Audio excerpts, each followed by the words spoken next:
Well, hello friends. It's Bruce Conn here. I'm on Campobello Island.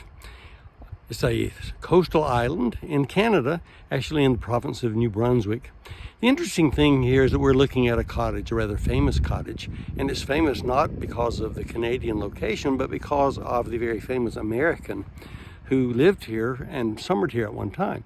And that was none other than our President, Franklin Delano Roosevelt, or FDR. So this is the Roosevelt Cottage, and the Roosevelt Cottage is a tiny little thing. It would be hard to stay in something so small. It only has 17 bedrooms, if you can believe that. Quite a large cottage. Seems more like a hotel if it were owned by anyone less famous and wealthy than the Roosevelts. You can see beyond it, though. You can see the waters of Passamaquoddy Bay, and you can see also the coastline part of the United States. So we're very close to the border here.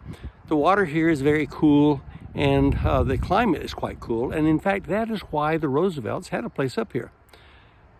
Many of the wealthy Americans in the 1800s and the early 1900s had homes in cool areas where they would escape in the summertime. The same was true with many of the wealthy people of Europe. And so there's even been literature written about this.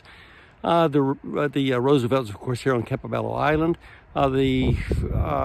Other families that you might be familiar with would be the Rockefellers, for example, who had a place up in the Adirondacks, and many wealthy New Yorkers had places up in the Adirondacks and in the Catskill Mountains. They were all up in these cool areas, not just though for comfort, but because it was noticed even back in the 1800s that people who stayed down in the cities, especially in the American South, but also all the way up along the coast, they would get sick during the summer with things like yellow fever, malaria, and other things, whereas if they would summer in other locations like this, they wouldn't get it. They would not become sick.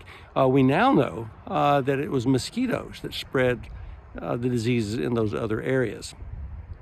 And so Roosevelt would come as a young man up here and spend his summers here.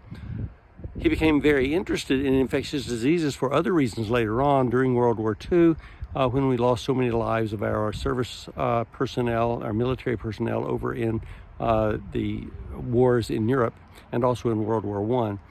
And he himself, as you know, spent his adult life, his older adult life, in a wheelchair, having been afflicted by polio. So it's an interesting story to tell, and I'm happy to be part of the group now that studies these infectious diseases and tries to find ways to avoid them. I thought you'd like to see this nice location, though. In the meantime, you stay safe, stay healthy, take care.